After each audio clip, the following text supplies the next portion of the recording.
സമാധാനപരമായി നടക്കുന്ന ജാർഖണ്ഡിലെ വിദ്യാർത്ഥി പ്രതിഷേധത്തെ അട്ടിമറിക്കാൻ നീക്കം.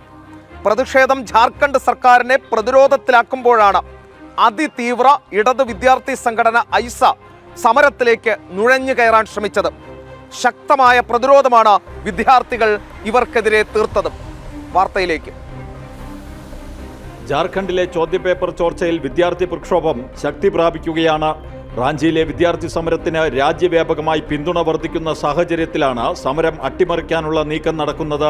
പ്രതിപക്ഷ നേതാവ് രാഹുൽ സമ്മർദ്ദം ശക്തമായപ്പോൾ സമരത്തിന് പിന്തുണയുമായി രംഗത്ത് വന്നിരുന്നു. പിന്നാലെയാണ് അതിതീവ്ര നിലപാട് സ്വീകരിക്കുന്ന ഇടത് വിദ്യാർത്ഥി സംഘടനയായ ഐസയുടെ രംഗപ്രവേശം.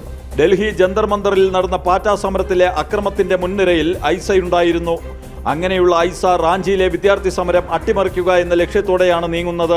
റാഞ്ചിയിലെത്തിയ ഐസ നേതാവ് നേഹയ്ക്ക് നേരെ മഷിയേറുണ്ടായി. സമരം അക്രമാസക്തമാക്കുന്നതിന്റെ ഭാഗമാണിതെന്ന സംശയമാണ് ഉയരുന്നത്.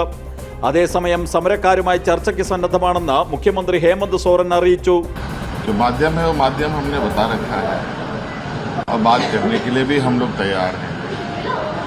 सरकार हर छात्रों का अब तो हम इस जो छात्रों की इच्छा है उस इच्छा को हम जयपाल सिंह स्टेडियम से बाहर तक ले जाने पूरे राज्य की जो हमारे छात्र छात्राएं हैं. വിദ്യാർത്ഥി സമരം സർക്കാരിന്റെ നിലനിൽപ്പിന് ഭീഷണിയായപ്പോഴാണ് മുഖ്യമന്ത്രി നിലപാട് മയപ്പെടുത്തി രംഗത്ത് വന്നത്.